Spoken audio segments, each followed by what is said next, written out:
नमस्कार शेतकरी बंधूंनो, आता दुपारचे वाजले आहेत 3 आणि आता श्रीरामपूरमधून आलो बरं का कोंबड्यांचा लासोटा घेऊन.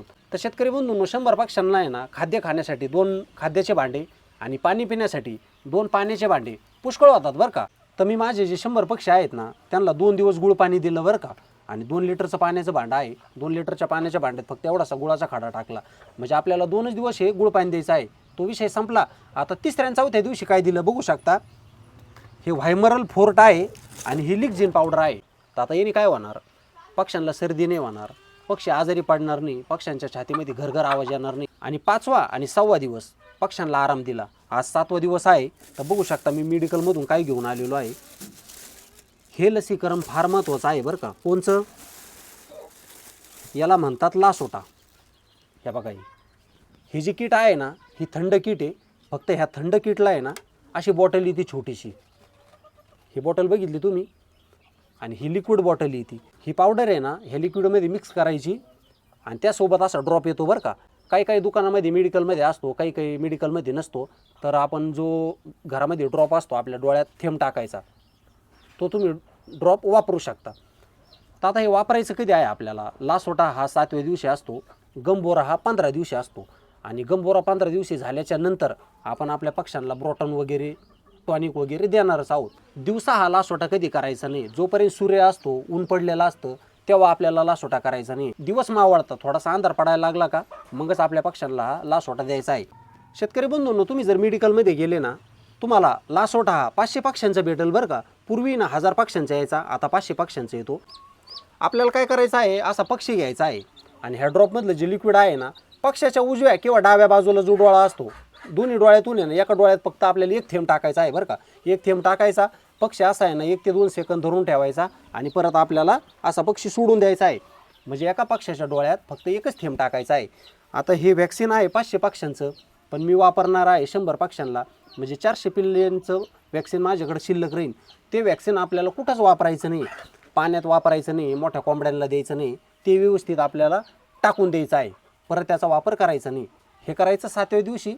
तसंच आपल्याला गंभोरा पण 15व्या दिवशी करायचा आहे. तर शेतकरी बंधूंनो, आता तुम्हाला पक्क कळलं असं 2 दिवस गुळ पाणी, 3ऱ्या 4थ्या दिवशी लिक्झिन पावडर व्हायमरल आणि 7व्या दिवशी लासोटा, 15व्या दिवशी गंभोरा. गंभोरा संपल्याच्या नंतर आपल्या पक्ष्यांना आपल्याला ब्रोटन सुरू करायचं आहे. आणि ते किती दिवस द्यायचं आहे, कंप्लीट 1 महिना हे ब्रोटन द्यायचं आहे. म्हणजे ते लिव्हर टॉनिक असणार, पक्ष्यांचं लिव्हर फुफ्फुस सगळं स्ट्रॉंग राहणार त्या ब्रोटनमुळं. मग 1 महिन्याच्या नंतर आपल्याला ब्रोटन बंद करायचं आहे. तर तुम्हाला सांगतो हे वॅक्सिनेशन गावरान कोंबडीचं एवढंच आहे बरं का. त्याच्यानंतर कुठलंच लसीकरण नसतं पक्ष्यांना. आणि आनंदाची गोष्ट अशी असणार आहे, आज 7वा दिवस आहे, आपल्या 100 पक्ष्यांमधला 1 सुद्धा पक्षी काही मेलेला नाही बरं का. आणि 1 सुद्धा पक्षी आजारी नाही, किंवा 1 पक्षीसुद्धा असं काही चारा वगैरे खात नाही, त्याला सर्दी झाली असं काहीच नाही. तर तुमचा आशीर्वाद असल्यामुळे आपले पक्षी खूप छान आणि सुंदर आहेत बरं का. तर चला मी तुम्हाला पक्षी दाखवतो. आणि फार चपळ आहेत बरं का पक्षी. ह्या आहे आपल्या पक्ष्यांची क्वालिटी 7व्या दिवशीची. शेतकरी बंधूंनो, 7 दिवसात या पक्ष्यांनी चारा नेमकं किती खाल्ला, अवघं फक्त 4 ते 5 किलो खाद्य खाल्लेलं आहे बरं का. आणि पक्ष्यांना एक सेपरेट गुण येत असते एक स्टार्टरची. त्याचा रेट 1700, 1800, 1600 ह्याच दरम्यान असतो. आणि ह्याच पिल्लाच्या कप्प्यामध्ये आहे ना जे आपलं 40 फुटाचं शेड आहे ना, इकडं बघू शकता एक गावरान कोंबडी आहे आणि तिच्या खाली जे पक्षी आहेत 14 पक्षी आहेत आता बरं का. 4 कोंबड्या आहेत आणि 10 कोंबड्या आहेत. आणि बघू शकता फक्त 4 महिन्यामध्ये किती साईज झालेली आहे. 1 किलोच्या पुढं सर्व पक्षी झालेले आहेत. आणि कोंबडी, हे बघा ही कोंबडी इकडं आहे. आता भरपूर जणांचं काय होतं, कोंबडी पालनामध्ये आहे ना आपल्याला कोंबडी आणि पिल्लं कमीत कमी 3 ते 4 महिने सोबत ठेवायचे आहे बरं का. आणि ह्या जर कोंबड्या मी मोठ्या कोंबड्या जर सोडल्या तर मोठ्या कोंबड्या यांना प्रचंड मारतील. त्याच्यामुळं तुम्हाला कोंबडी पालन असं वाटत असेल की बुवा कोंबडी पालन एकत्र जमतं, मोठ्या कोंबड्यामध्ये बारीक पिल्लं जमतात, बारीक कोंबड्या जमतात, तसं अजिबात नाही. म्हणून तो कोंबडी पालनाला भरपूर लोक कंटाळतात लवकर. कॉमन गोष्टी असतात, अगदी बारीक गोष्टी असतात, त्या आपल्याला समजत नाही. आता तुम्हाला ट्रेनिंगमध्ये लोकांचे शेड बघता, तिथं तुम्हाला काय बघितलं जाईल, भरपूर असे पत्रे ठेवलेले असतात आणि प्रचंड कोंबड्या बसवलेल्या असतात. ते फक्त व्हिडिओमध्ये दाखवण्यासाठी असतं, प्रत्यक्ष त्याच्यामध्ये काही सत्यता नसती. कारण की जर एक कोंबडी, पिल्लं काढलेली कोंबडी आणि त्याच्या शेजारी जर दुसरी कोंबडी आली पिल्लंच काढलेली, तर त्यांच्यामध्ये आहे ना भरपूर भांडणं होतात. जेव्हा 2 कोंबड्या एकत्र येतात ना त्या कोंबड्यांमध्ये प्रचंड भांडणं होतात. त्याच्यामुळे आपल्याला कोंबडी पालन कसं करायचं आहे, कोंबडे सेपरेट असावेत, मोठाल्या कोंबड्या सेपरेट असाव्यात, पिल्लं सेपरेट असावेत, असे नवीन पिल्लं जे अंडे येतील ते सेपरेट असावेत. आता ह्या पक्ष्यांची फक्त तुम्ही क्वालिटी बघू शकता, पण हे पक्षी जर मोठ्या कोंबड्यात 8 दिवस जरी टाकले ना, त्यांचे सगळे पंख वगैरे जातील, कारण की मोठ्या कोंबड्या या लहान पक्ष्यांना ह्या मारतच असतात. तर शेतकरी बंधूंनो, ह्या आहेत बरं का लासोट्याच्या वस्तू. ही एक लिक्विड आणि ही आहे एक पावडर. आपल्याला जो लासोटा करायचा आहे ना, ह्या 3 वस्तू आहे बरं का. ही पावडर, ही लिक्विड आणि हा ड्रॉप. हे बघू शकता, ही पावडर ह्या लिक्विड मध्ये टाकायची आहे बरं का आपल्याला. सर्व पावडर सध्या निघत नाही, पावडर थंड आहे. आपण याच्यामध्ये पाणी भरू, हेच लिक्विड टाकायचं आहे बरं का पावडर मध्ये. असं सोडून द्यायचं, कारण शिल्लक राहत राहते, थंड असते ना. हा.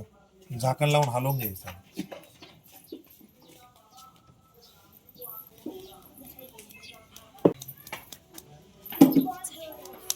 द्या टाकून.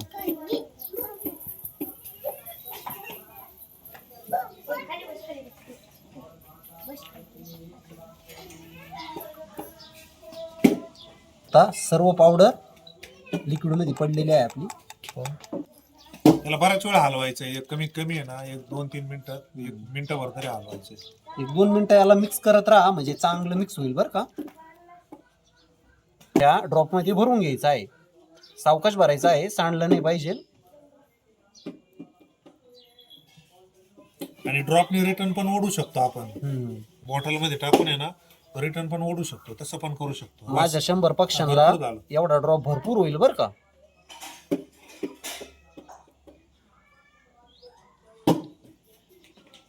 बघू शकता, माझे 100 पक्षी आहेत बरं का. एवढा ड्रॉप शिल्लक राहणार आहे, हा काय आपल्याला वापरायचा नाही.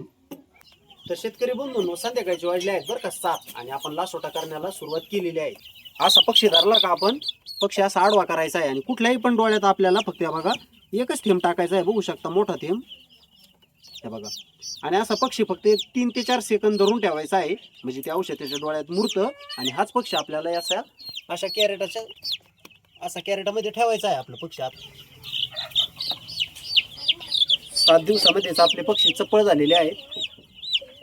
हे बघू शकता, असा पक्षी धरायचा आणि असं डोळ्यामध्ये थेंब, एकच थेंब टाकायचा आहे. कुठल्याही पण डोळ्यात टाकू शकता, उजव्या डाव्या, काही अडचण नाही त्याला.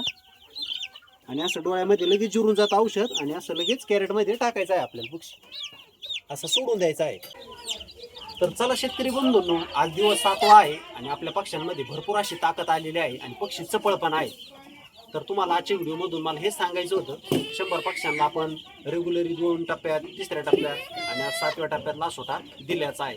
तर काही मनामध्ये शंका असेल, काही प्रश्न असतील तर आजच्या व्हिडिओमध्ये नक्की विचारा, मी नक्की तुम्हाला कमेंटला उत्तर देईन. तर चला, अशाच एक नवीन माहितीमध्ये पुन्हा भेटूया. तोपर्यंत धन्यवाद.